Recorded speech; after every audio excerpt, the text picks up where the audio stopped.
Ажил хайх идэвхтэй үйлдэл.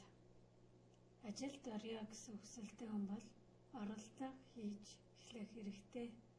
Өөрийгөө ажилд яаж оруулах вэ гэвэл ямар нэгэн юм хий гэж зөвлөж болно.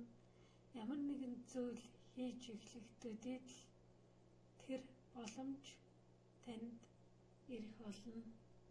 Юу ч хийхгүй нөхцөлд бол би өөрийгөө сул дорой, би хариуцлага хүлээхгүй, хэн нэгэн л миний төлөө бүх зүйлийг бэлдэж өгнө гэсэн хүлээлт юм. Ихэнх хүмүүс юу ч хийхийг хүсдэггүй, аль эсвэл 1-2 удаа хийсэн, тэгээд бүтсэнгүй гэж хэдэн сар жилээр гэртээ суухыг хэлнэ. Миний хүсэл бол ажилд орох гэсэн дасгалжуулалтанд ирсэн хүнээс би өөрөөс нь та хүснэгт бөглөөрэй гэж хүсдэг. Жишээ нь таны хувьд таны хамгийн бага хийж болох зүтгэл юу байж болох вэ?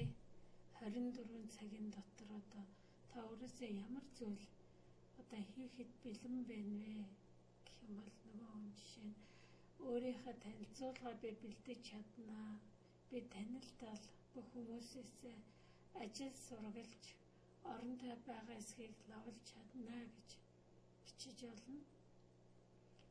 Хэрвээ та илүү их цаг зав байлаа, илүү их боломжтой байлаа гэвэл та өөрийнхөө төлөө ажилд орохэд бол 100% ямар үйлдэл хийж болох вэ гэхээр энэ 1-р 2-р хийсэн зүйл дээр нэмж өөрийнхөө танилцуулга бэлдэх, танилтал хүмүүсээс ажил сургалж оронтой байгаа эсхийг лавлахаас гадна өөрийнхөө танилцуулга боломжит бүх сайтуудад байршуулах, төрөлд олдсон бүх зарын дагуу холбогдож асуух.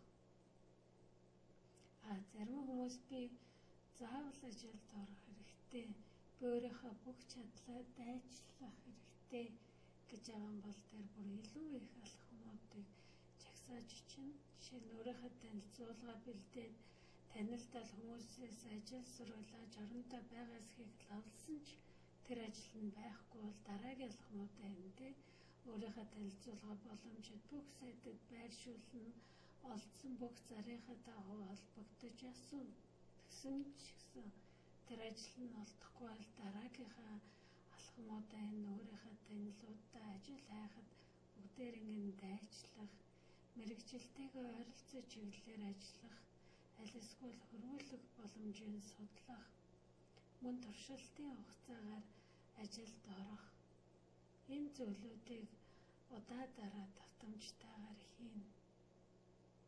Хэрвээ та энэ гурвын алийг сонгож байна, тэрэндээ бүх хариуцлагаа өөрөө өрөөд энэ зорилгынхаа дагуу тэмүүлэл хүсэл зорилготойгоор ажиллаарай гэж